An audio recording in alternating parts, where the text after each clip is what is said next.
من هنا يقطع روسيا وألمانيا والدنمارك وفنلندا والسويد. خط الأنابيب نورد ستريم 2 لا يحمل الغاز الروسي فقط،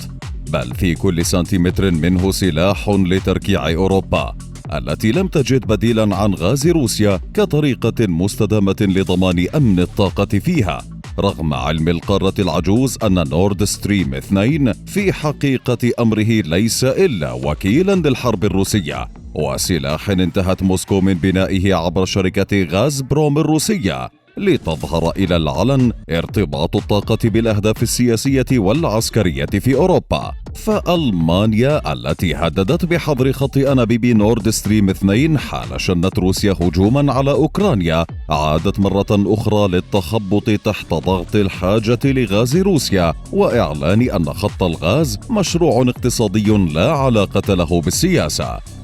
فما هو خط نورد ستريم 2 للغاز الذي لا يمكن لألمانيا العيش دونه، رغم أنه سيخنق أوكرانيا التي يحشد الغرب جيوشه للدفاع عنها بوجه روسيا؟ وكيف سيحكم من خلاله بوتين أوروبا ويجعلها حبيسة موسكو لعقود؟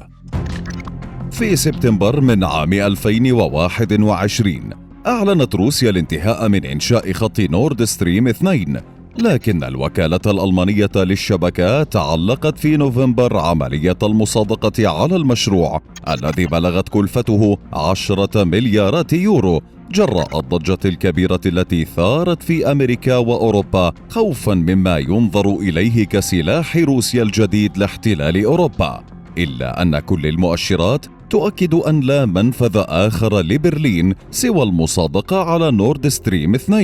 لأنه ببساطة يضاعف إمدادات الغاز الطبيعي من روسيا إلى ألمانيا بأسعار منافسة، وهي كميات ضرورية لتخلي الاتحاد الأوروبي عن الفحم والطاقة النووية. إذ إن خط أنابيب نورد ستريم 2 لنقل الغاز الطبيعي من الحقول الروسية إلى الساحل الألماني يمتد إلى مسافة 1230 كيلومترا تحت بحر البلطيق على طول خط أنابيب نورد ستريم الحالي الذي بدأ العمل فيه العام 2011، ما يكرس اعتماد ألمانيا بشكل كبير على واردات الغاز والنفط الروسية، لتشكل واردات الغاز الألمانية من روسيا في 2018 حوالي 97% من إجمالي إمدادات الغاز الطبيعي. وبحسب مخططات شركة غاز بروم الروسية المالك الوحيد للمشروع، ستتحول روسيا إلى مورد حصري للغاز إلى الأسواق الأوروبية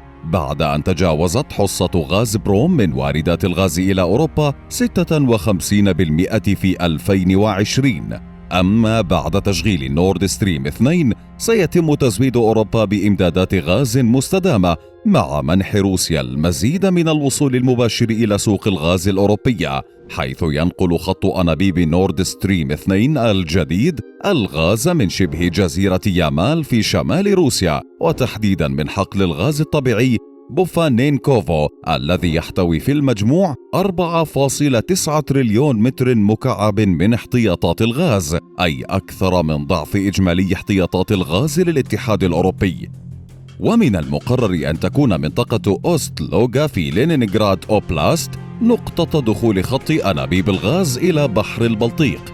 وبعد دخوله إلى خليج فنلندا يمتد خط أنابيب نورد ستريم 2 في بحر البلطيق ليصل إلى شمال شرق ألمانيا بالقرب من مدينة غرايفسفالد، ليقطع خلال مساره 5 دول هي روسيا وألمانيا والدنمارك وفنلندا والسويد، لينقل حوالي 110 مليار متر مكعب من الغاز من دون أن يمر في أوكرانيا التي تهدف موسكو لخنقها اقتصاديا. فاليوم يمر من أوكرانيا جزء كبير من الغاز الطبيعي الروسي قبل أن يشق طريقه إلى أوروبا، ما يمنح أوكرانيا وضع الوسيط ونفوذا جيوسياسيا كبيرا. لكن خطوط غاز نورد ستريم 2 ستغير الوضع إلى الأبد، إذ إن مرور خط الأنابيب الجديد في بحر البلطيق يعني خسارة كييف جزءا كبيرا من الدخل الذي تكسبه كرسوم العبور.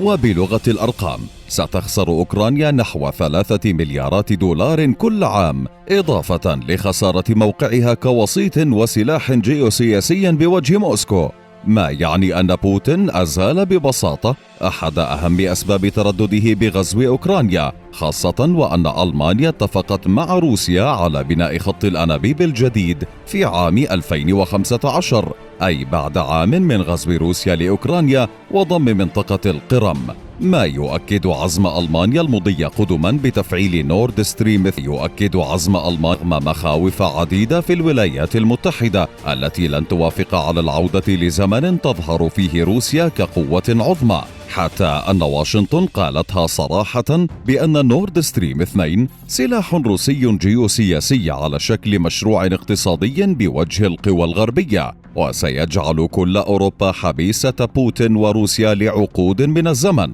إلا أن واشنطن باتت تعلم أنها عاجزة عن وقف المشروع، ففي عهد الرئيس الأمريكي دونالد ترامب هددت الولايات المتحدة بفرض عقوبات على أي سفينة تساعد في بناء خط الأنابيب. وبعد وصول جو بايدن إلى البيت الأبيض استمرت بضع جولات من العقوبات الأمريكية على السفن والكيانات والأفراد الذين تربطهم علاقة بالمشروع، لكن سرعان ما تراجعت الولايات المتحدة عن عقوباتها واعتبرت أن لا فرصة لوقف خط الأنابيب، لتنتقل أمريكا من توتر العلاقات الدبلوماسية مع بعض حلفائها وخصوصا ألمانيا إلى محاولة التخفيف من وطأة المشروع على أوروبا والغرب.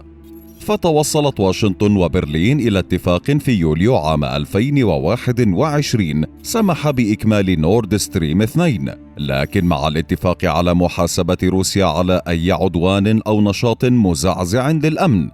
كما تعهدت ألمانيا باتخاذ إجراءات على المستوى الوطني حال حاولت روسيا استخدام الطاقة كسلاح عبر الحد من قدرات التصدير الروسية إلى أوروبا في قطاع الطاقة. لكن هذا لم يقلل من مخاوف دول أوروبية أخرى مثل تشيك وإستونيا والمجر ولاتفيا وليتوانيا وبولندا ورومانيا وسلوفاكيا، إذ ما زالت تتمسك بموقفها الرافض لخط أنابيب روسيا ألمانيا، مع التحذير من العواقب الجيوسياسية المزعزعة للاستقرار. كما أن مراكز دراسات دولية عدة نشرت أوراقا بحثية تؤكد فيه أن نورد ستريم 2 يتعدى كونه مشروعا اقتصادي ليشكل قنبلة جيوسياسية ستغير السياسة الدولية وموازين القوى العالمية، لأن المشروع يزيد نفوذ روسيا وحاجة الدول الغربية إليها، ويعطي الكرملين أداة جديدة للتفوق على الأوروبيين،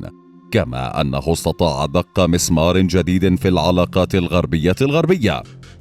ما يعني أن نورد ستريم 2 ليس فقط سلاحا بيد روسيا، بل إحدى أدوات الكرملين لإضعاف تماسك الاتحاد الأوروبي ومناورة استراتيجية تنفذها روسيا لغزو أوروبا وخنق أوكرانيا، مع السيطرة على إمدادات الطاقة في كل القارة العجوز، في وقت تمني ألمانيا النفس بقدرتها على ترويض الدب الروسي عبر زيادة اعتمادها الاقتصادي على موسكو، لكن بتكلفة جيوسياسية قليلة أو معدومة، وهو ما تعتقد الولايات المتحدة بأنه مستحيل، لأن الواقع يؤكد أن روسيا عادت إلى الظهور على أنها خطر جيوسياسي يتحدى كل الأمن الأوروبي، وأن خط أنابيب الغاز نورد ستريم 2 لن يربط ألمانيا بروسيا فحسب، بل سيخلف أوروبا مقسمة مفتوحة الأبواب أمام روسيا لتغزوها بالغاز اليوم